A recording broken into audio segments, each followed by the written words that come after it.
हाँ हाँ, मज़ा आता है। देखिए, इस संसार में नेता होना बहुत ज़रूरी है। नेता बनकर लोगों को लड़ाकर, भड़काकर, दंगे करा के वोट हासिल किया जा सकता है। ये तो पॉलिटिकल साइंस में सिखाया ही नहीं गया। अब बस देश में बहस चढ़ी हुई है कि औरंगज़ेब जालिम था और उसके पक्षधर कहते हैं धार्मिक था।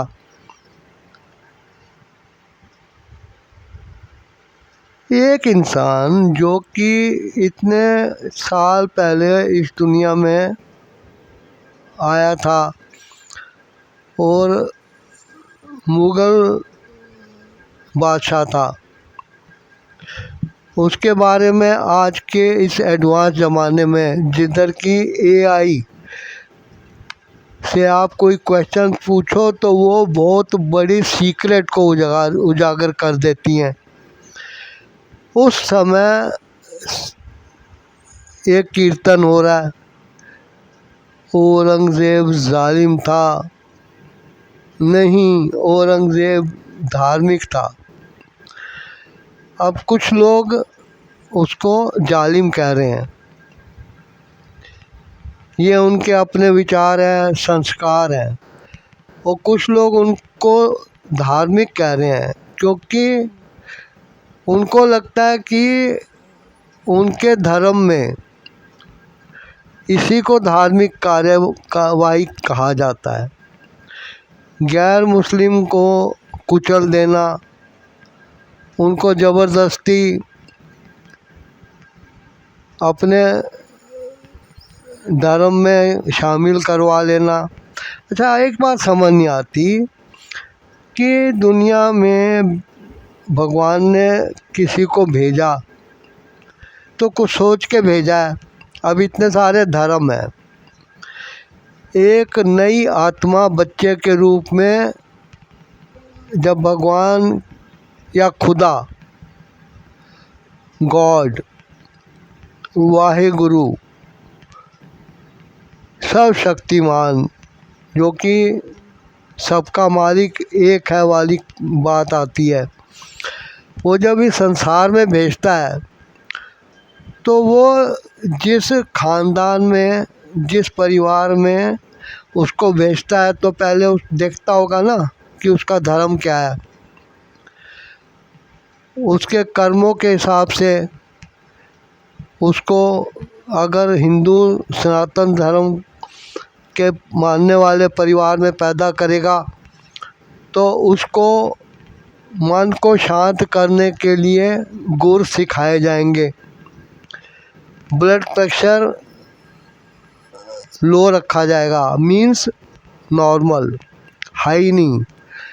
यदि वो किसी गैर हिंदू, गैर सिख, गैर ईसाई परिवार में पैदा होगा तो वहाँ उसको जो संस्कार मिलेंगे वो भड़काऊ किस्म के होंगे।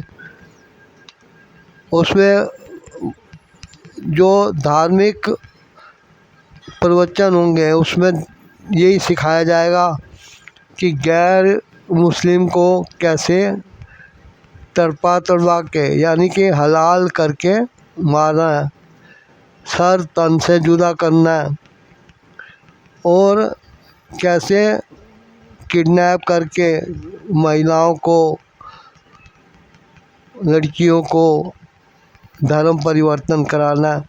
तो यह सिखाया जाता है।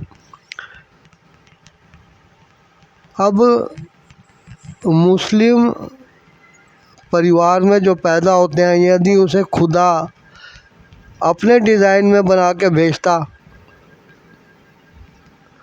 तब तो मान सकते थे कि खुदा ने उनको भेजा है। लेकिन जब से इस संसार में आदमी पैदा हुआ है, इस्लाम धर्म तो तब था भी नहीं, सिर्फ ऐसे ही संस्कार वाले, चाहे वो सनातन धर्म हिंदू धर्म कहलाता हो या ना कहलाता हो, उसमें संस्कार इस प्रकार के थे कि जियो और जीने दो। जितना हक हमारा है उतना हक दूसरे का है। जो हमारा कर्तव्य है वो दूसरों का हक है, जो दूसरों का हक है वो हमारा कर्तव्य है, ऐसे सिखाया जाता था।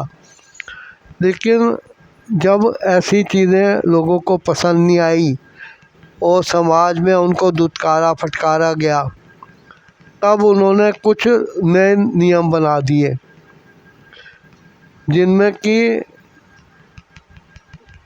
उस धर्म के लोगों को, जिसको कि वो पहले खुद बिलोंग करते थे, कैसे नष्ट किया जाए और अपने नए किस्म के रूल वाले धर्म में शामिल किया जाए। इंसान ये चीज़ नहीं समझता। अब भगवान ने एक बच्चे को मुस्लिम धर्म में भेजा, अब वो जाके मदरसे में पढ़ने के बाद कबाड़ का काम कर रहा है या इसी तरीके का काम कर रहा है, क्योंकि उसको ना तो डांस करने दिया जाता है, ना गाना गाने दिया जाता है, ना सुनने दिया जाता है, ना उसको ये होता है कि वो खुले मन से दूसरे समाज के लोगों के साथ जाके पढ़ सके। उसको ये खुद एक दायरे में रखते हैं। इसका मतलब यह है कि यदि ये लोग पढ़ लिख गए तो इनके जो नेता हैं, जो भड़काऊ भाषण देते हैं, मुल्ला मौलवी, उनकी दुकानें बंद हो जाएंगी। अगर लोगों को और महिलाओं को बंद रखा जाए, पर्दे में रखा जाएगा। पर्दे में रखना ठीक है, एक अच्छी भावना है। अब हिंदू सनातन धर्म में भी स्त्रियों की पोशाक जो है वो पश्चिम के महिलाओं से अलग है। दुपट्टा, चुन्नी, साड़ी का पल्लू, ये भी एक हिजाब की तरह ही काम करते हैं, लेकिन इनको सामाजिक संस्कार के रूप में देखा जाता है, ना कि एक धार्मिक स्टाइल के रूप में। अब तुम समाज में अपने कपड़े रहन सहन से अलग पहचाने जाओ और दूसरे लोग, अब क्रिश्चियन, हिंदू, जैन, बौद्ध और एक मुस्लिम धर्म के लोग इकट्ठे हैं, तो ये तो पता लग जाएगा कि मुस्लिम धर्म को मानने वाले कौन लोग हैं उनके पहनावे रहन सहन से। लेकिन किसी को उसके पहनावे से ना तो बौद्ध धर्म को मानने वाला, जैन को धर्म मानने वाला, सनातन धर्म मानने वाला समझा जा सकता है। तो अब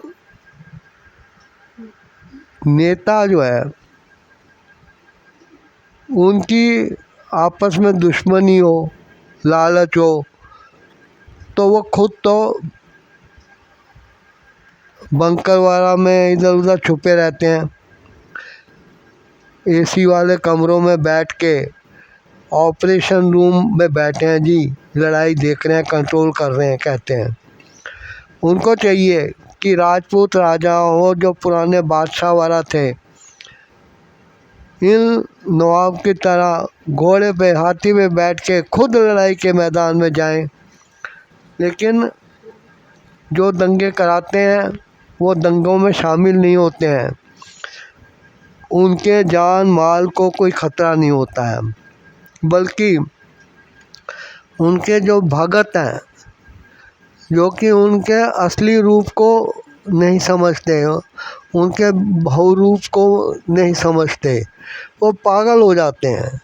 हमारे नेता ने कहा है दंगे करो, हमारे नेता ने कहा है उसको जला दो, उसको पिटा दो, तो लोग लड़ पड़ते हैं। ये नेता लोग अपने स्वार्थ के लिए करते हैं। आप बताइए, रूस और यूक्रेन के लोगों में कोई झगड़ा था? बस उनके राष्ट्रपति हैं आपस में भिड़ गए और बमबारी में समाज, बिल्डिंगें, इंस्टीट्यूशन वगैरह सब नष्ट हो गए।